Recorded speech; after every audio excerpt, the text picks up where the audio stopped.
Ashama kabajamtoota fi jaalatamtoota hordoftoota chaanaalii YouTube jalatti argamtan hunduma keessaniif nagaan waaqayyoo lafaa fi mana jirtanitti isiniif haa baay'atuun isiniin jedha. Anis obboleettiin keessaan nagaa kootii waaqayyoo fi galatuuf isinis akka nagaa guutuu qabdan Rabbi biraa abdiin qaba. Warroonni maatii channel kootiif haaraa warroonni taatan like share subscribe gochuun maatii kootti akka dabalamtan warroonni maatii kootaa ta'anii immoo like share gochuun akka yeroo kamuu waliin taataniin isiniin jechuu jaaladha. Akkasumas obboleessa keenya jaalatamaa fi kabajamaa Ahmed Oro TV waliin gaaffii deebii taasisee hanga dhuma qophii keenyatti akkana waliin taatanii asumaan kabajaaf jaalalaan isin affeeraa isiniin jedhamtu tokko na warroonni immoo maatii kootaa ta'anii hundumti keessanuu hanga dhumaatitti viidiyoo koo daawwachuu akka nirraanfanneen isiniin jedha. Warroonni maatii kootaan immoo YouTube maatii akkanaaf taatanii akka wal jajjabeessinuu akka wal faana taanuu yeroo makamu isiniin jechuu jaaladha. Inna sagaleen kiyyammoo YouTube nama turafaa jiraatu taasisan hundi keessanuu akkana waliin taatanii hanga dhumaatitti viidiyoo kana daawwadhaa like share gochuudhaan nu faana ta'an isiniin jedha. Gaaffii deebii obboleessa koo jaalatamaa fi kabajamaa kan ta'e Ahmed Oro TV waliin taasisee hanga dhuma qophii keenyatti nu waliin ta'an isiniin jedha. Asumaanin kara isaatittiin isin dabarsaa hanga dhumaatitti obsaaf jaalalaan akka nu waliin turtan isin affeereen jira isiniin jedha. Obboloota koo qaqqaalii baay'een isin jaaladha, baay'een isin kabaja. Idduma jirtanitti nagaan waaqayyoo hunda keessaniif haa baay'atu isiniin jedha. Iddoo jirtanitti fayyaa nagaa isiniif haa bu'u. Wanta hunda kan dursu fayyaa yoo jiraate Oma kamuyyuu hojjettee argachuu dandeessa. Kanaafuu bakkuma jirtanitti fayyaa isiniif haa isiniin jedha. Obboloota koo naasumaanan kara isaatittan isin dabarsa hanga dhuma qophii keenyatti nu waliin ta'a. Jaalalaalti ashamaa jirtuu kabajamtootaa fi hordoftoota maatii yooti tuubii taatan hundi keessanuu arrammoo gara mana yootti itti affeeramee jira. Egaa sagantaa qabnaa, sagantaan ammoo sagantaa gaaffiif deebiitii akka nu waliin hirmaattan asumaan kabajaan isin gaafachuu barbaada. Anammoo kamannaa yootti itti argame Ahmed Oro TV jedhama. Wal baruuf ni deemna. Aga dhuma qophii keenyatti nu dhaggeeffadhaan dhaamsa kooti. Asumaan gara gaaffiitti deemnaa yeroo dhuunfinne. Gaaffiitti yoo seennu Ahmed eessatti dhalatte? Ahmed godina Arsii Lixaa aanaa Shaashamannee ganda Daannisaa jedhamu keessatti dhalatee achumatti guddate. Akkasuma wal baranatti fakkaata. Gaaffiin inni lammaffaan ammoo akkas jedha. Nama amala akkamii qabu jibbita yookiin jaalatta? Ayyee gaaffii bareedannaaf dhiyaatee jira. Gaaffii baay'ee waan irraa baratan jedhee yaada. Gaaffichi nama amala akkamii qabu jibbita isa jedhuuf nama kijibu, nama sobuu, nama akka isanii jibba jechuudha.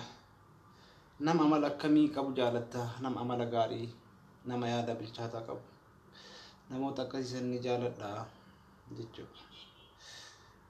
Gaaffiin sadaffaan fuuldura keetitti nama akkamii ta'uu hawwita? Fuulduratti yoo Rabbi jedhii nama beekama Rabbi tokkicha nama waan gaarii hojjechuuf beekamu ta'uu barbaada. Rabbi nama akkasii nama godhu. Inni arfaffaan gaaffii arfaffaa lafaa deemna. haadha manaa yookiin jaalallee qabda? hin qabu haadha manaallee jaalalleellee. Eeshi biyya teenya Itoophiyaa osoo maal taatee hawwita? Biyyi teenya Itoophiyaa miti, biyyi teenya Oromiyaadha. Oromiyaan teenya oduu bilisoomtee hawwa. Hawwiin kiyya Oromiyaan bilisoomuudha. Ammas ni bilisoomti jedhee yaada. Biyyi keenya ammoo Oromiyaadha. Gaafiin jahaffaan dubartoota amala akkamii qabdu bultiif taate jettee yaadda? Dubartii amala akkamii qabdutu? Dubartiin ammoo amalli namaa garagaraa. Kan amala qabus jira, kan amala hin qabnes jira.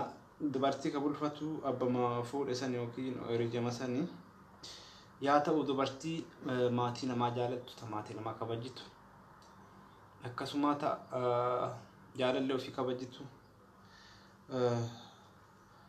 ta'uu qabdi yookiin dubartii akkasii bultiif taate jedhee yaada. Akkasii beekaas illee jechuudha nama irratti illee achi ilaalu. Gaafii inni torbaffaan nyaata aadaa keessaa maal nyaachuu jaalatta? Nyaata aadaa keessaa nyaachuu kan jaaladhu micciirraa fi caccabsaan illee ni jaaladha. Marqas ni jaaladha jechuudha. Jara kanneen ni jaaladha. Aannan yoo jiraate malee garuu jarallee baay'ee aannan waliin tola jechuudha. Kanaafuu gaafiin torbaffaan akkasitti deebi'a. Magaalota Oromiyaa keessa eessa jiraachuun sitti tola? Magaalaa Oromiyaa gudditti Finfinnee osoo jiraadhe natti tola. Yoo galee ammoo ammachi jiraadha jedhee yaada. Finfinnee teenya osoo jiraadhe natti tola. Gaafii sagalaffaan wanti ati addunyaa tana irra sodaattu maalidha? Wanti addunyaa kana irraa sodaadhu du'a ni sodaadha. Du'a akka ajaa'iba sodaadha. Waan akkasitti du'a sodaadha jechuudha. Gaafii inni 10ffaan magaalota Oromiyaa keessa jiraachuun sitti tola? Magaalota Oromiyaa keessa eessa jiraachuu sitti tola?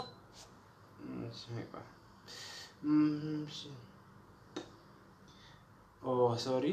Gaafiin 10ffaani miidiyaa kanarra eenyuun dinqisiifatta?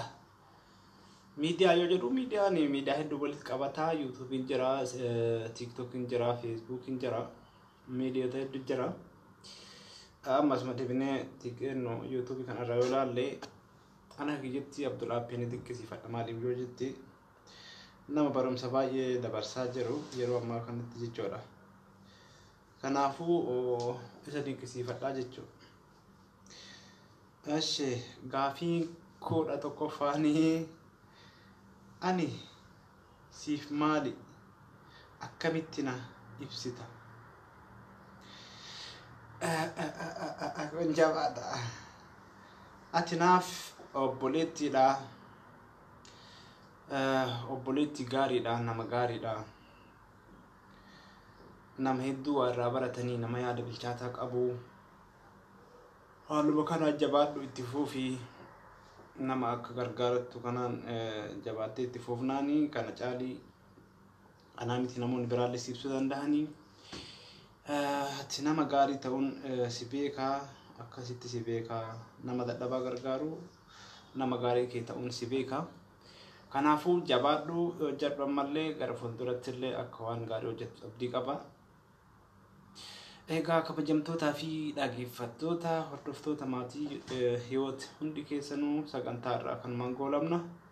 Sagantaa biraatiin yoo tarii deebitee Hiwootin affeerte walitti deebina.